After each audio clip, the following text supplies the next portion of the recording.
വചനയാത്ര നിയമാവർത്തനം 1-ാം അധ്യായം. നിയമം വിശദീകരിക്കുന്നു. മോശ ഇസ്രായേൽ ജനത്തോട് പറഞ്ഞ വാക്കുകളാണിവ. ജോർദാന്റെ അക്കരെ മരുഭൂമിയിൽ സുഫിന് എതിർവശത്ത് പാറാൻ, തോഫാൽ, ലാബാൻ, ഹസേറോത്ത്, ദിസ, ഹാബ് എന്നിവയ്ക്ക് മധ്യേ അരബായിൽ വച്ചാണ് മോശ സംസാരിച്ചത്. ഹോറബിൽ നിന്ന് സെയർ മല വഴി കാദഷ് ബർണയ വരെ 11 ദിവസത്തെ യാത്രാ ദൂരമുണ്ട്. ഇസ്രായേൽ ജനത്തിനു വേണ്ടി കർത്താവ് മോശയ്ക്ക് നൽകിയ കൽപ്പനകളെല്ലാം 40-ാം വർഷം 11-ാം മാസം 1-ാം ദിവസം അവൻ അവരോട് വീണ്ടും പറഞ്ഞു. ഹെഷ്ബോണിൽ വസിച്ചിരുന്ന അമോര്യരുടെ രാജാവായ സീഹോനെയും എദ്രയിൽ വെച്ച് അഷ്താരോത്തിൽ വസിച്ചിരുന്ന ബാഷാനിലെ രാജാവായ ഓഗിനെയും തോൽപ്പിച്ചതിന് ശേഷമാണിത്. ജോർദാന്റെ അക്കരെ മോവാബ് ദേശത്ത് വെച്ച് മോശ നിയമം വിശദീകരിക്കുവാൻ തുടങ്ങി. നമ്മുടെ ദൈവമായ കർത്താവ് ഹോറബിൽ വച്ച് നമ്മോട് അരുളി ചെയ്തു, നിങ്ങൾ ഈ മലയിൽ വേണ്ടത്ര കാലം താമസിച്ചു കഴിഞ്ഞു. ഇനി ഇവിടം വിട്ട് അമോര്യരുടെ മലമ്പ്രദേശത്തേക്കും അവരുടെ അയൽക്കാർ പാർക്കുന്ന മരുഭൂമി, മലമ്പ്രദേശം, സമതലം, നെഗബ്, കടൽ തീരം എന്നിവിടങ്ങളിലേക്കും പോകുവിൻ. കാനാന്യരുടെ ദേശത്തേക്കും ലെബനോനിലേക്കും മഹാനദിയായ യൂഫ്രട്ടീസ് വരെയും നിങ്ങൾ പോകുവിൻ.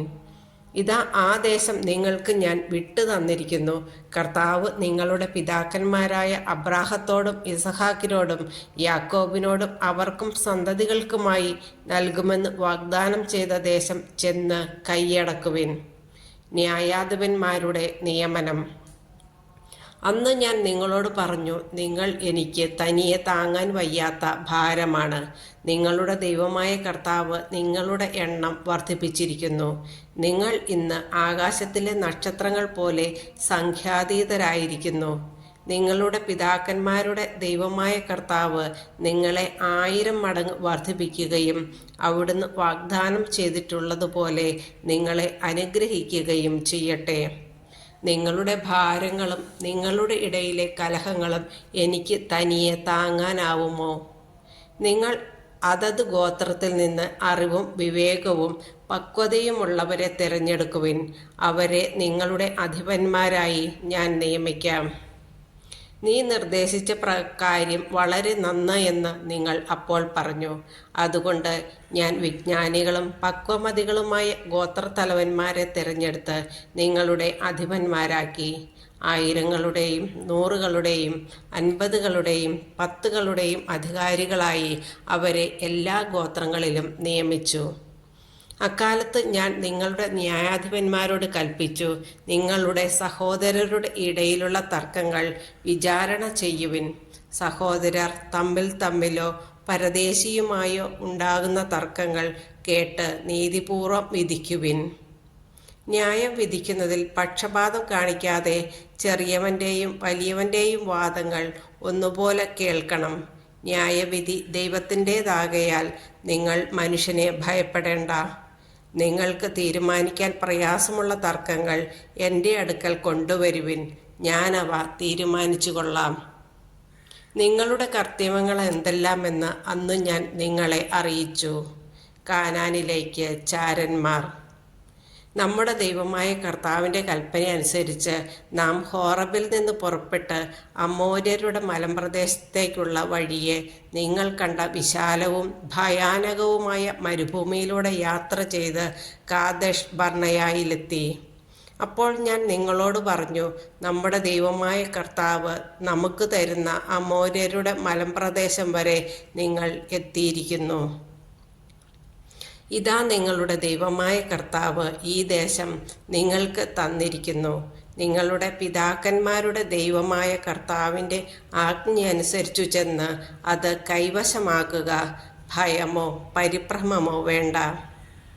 അപ്പോൾ നിങ്ങളെല്ലാവരും എൻ്റെ അടുക്കൽ വന്നു പറഞ്ഞു, ഈ രാജ്യത്തെക്കുറിച്ച് ഗൂഢമായി അന്വേഷിക്കാൻ നമുക്ക് ഏതാനും പേരെ മുൻകൂട്ടി അയക്കാം.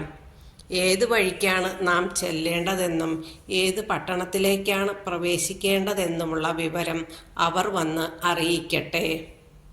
ആ നിർദ്ദേശം എനിക്ക് ഇഷ്ടപ്പെട്ടു. അതിനാൽ ഗോത്രത്തിനൊന്നു വെച്ച് 12 പേരെ നിങ്ങളിൽ നിന്ന് ഞാൻ തിരഞ്ഞെടുത്തു. അവർ മലമ്പ്രദേശത്തേക്ക് പുറപ്പെട്ടു. എഷ്കോൾ താഴ്വരയിലെത്തി ആ പ്രദേശത്തെക്കുറിച്ച് രഹസ്യമായി അന്വേഷിച്ചു. അവർ അവിടെ നിന്ന് കുറെ ഫലവർഗ്ഗങ്ങൾ കൊണ്ടുവന്ന് നമുക്ക് തരികയും നമ്മുടെ കർത്താവായ ദൈവം നമുക്ക് നൽകുന്ന ഭൂമി നല്ലതാണ് എന്ന് അറിയിക്കുകയും ചെയ്തു. എന്നാൽ നിങ്ങൾ അങ്ങോട്ട് പോകാൻ വിസമ്മതിച്ചതുകൊണ്ട് നിങ്ങളുടെ ദൈവമായ കർത്താവിൻ്റെ കൽപ്പന ധിക്കരിച്ചു.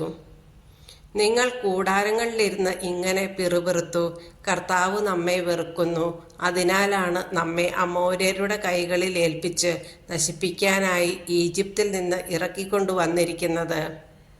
ആ ജനങ്ങൾ നമ്മേക്കാൾ വലിയവരും ഉയരം കൂടിയവരുമത്രേ. അവരുടെ നഗരങ്ങൾ വലിയവയും ആകാശം മുട്ടുന്ന കോട്ടകളാൽ സുരക്ഷിതങ്ങളുമാണ്. അവിടെ ഞങ്ങൾ അനാക്യമിൻ്റെ സന്തതികളെ പോലും കണ്ടു. ഇങ്ങനെ പറഞ്ഞ് നമ്മുടെ സഹോദരർ നമ്മെ നഷ്ടധൈര്യരാക്കിയിരിക്കുന്നു. നാം എങ്ങോട്ടാണ് ഈ പോകുന്നത്? അപ്പോൾ ഞാൻ നിങ്ങളോട് പറഞ്ഞു, നിങ്ങൾ പരിഭ്രമിക്കേണ്ട, അവരെ ഭയപ്പെടുകയും വേണ്ട. നിങ്ങളുടെ മുൻപേ പോകുന്ന ഞങ്ങളുടെ ദൈവമായ കർത്താവ് ഈജിപ്തിൽ നിങ്ങളുടെ കൺമുൻപിൽ വച്ച് പ്രവർത്തിച്ചതുപോലെ നിങ്ങൾക്ക് വേണ്ടി യുദ്ധം ചെയ്യും. നിങ്ങൾ ഇവിടെ എത്തുന്നത് വരെ കടന്നുപോരുന്ന വഴിയിലെല്ലാം നിങ്ങളുടെ ദൈവമായ കർത്താവ് നിങ്ങളെ ഒരു പിതാവ് പുത്രനെ എന്ന പോലെ വഹിച്ചിരുന്നത് മരുഭൂമിയിൽ വച്ച് നിങ്ങൾ കണ്ടതാണല്ലോ. എങ്കിലും ഇക്കാര്യത്തിൽ നിങ്ങൾ ദൈവമായ കർത്താവിനെ വിശ്വസിച്ചില്ല. നിങ്ങൾക്ക് കൂടാരമടിക്കുന്നതിന് സ്ഥലം അന്വേഷിച്ചുകൊണ്ട് അവിടുന്ന് നിങ്ങൾക്ക് മുൻപേ നടന്നിരുന്നു.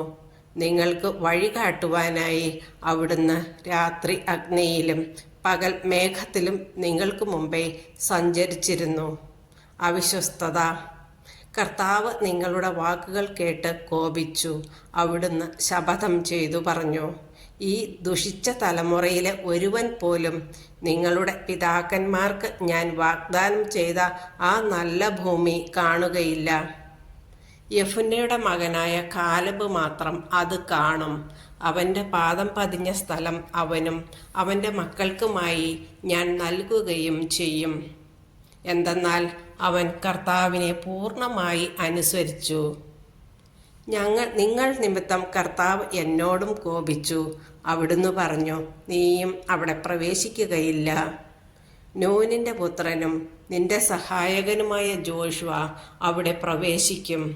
അവന് നീ ഉത്തേജനം നൽകുക. എന്തെന്നാൽ അവൻ വഴി ഇസ്രായേൽ ആ സ്ഥലത്തിന്മേൽ അവകാശം നേടും. എന്നാൽ ശത്രുക്കൾക്കിരയാകുമെന്ന് നിങ്ങൾ കരുതിയ നിങ്ങളുടെ ശിശുക്കളും നന്മ തിന്മ തിരിച്ചറിയാൻ ഇനിയും പ്രായമാകാത്ത കുട്ടികളും അവിടെ പ്രവേശിക്കും. അവർക്ക് ഞാൻ അത് നൽകും. അവർ അത് സ്വന്തമാക്കുകയും ചെയ്യും. നിങ്ങളാവട്ടെ ചെങ്കടലിനെ ലക്ഷ്യമാക്കി മരുഭൂമിയിലേക്ക് തിരിച്ചു പോകുവിൻ. ഞങ്ങൾ കർത്താവിനെതിരായി പാപം ചെയ്തു പോയി. നമ്മുടെ ദൈവമായ കർത്താവിൻ്റെ ആജ്ഞകളെല്ലാം അനുസരിച്ച് ഞങ്ങൾ ചെന്ന് യുദ്ധം ചെയ്തു കൊള്ളാം എന്ന് അപ്പോൾ നിങ്ങൾ പറഞ്ഞു. നിങ്ങൾ ഓരോരുത്തരും ആയുധം ധരിച്ചു മലമ്പ്രദേശത്തേക്ക് കയറിപ്പോകുന്നത് എളുപ്പമാണെന്ന് വിചാരിക്കുകയും ചെയ്തു.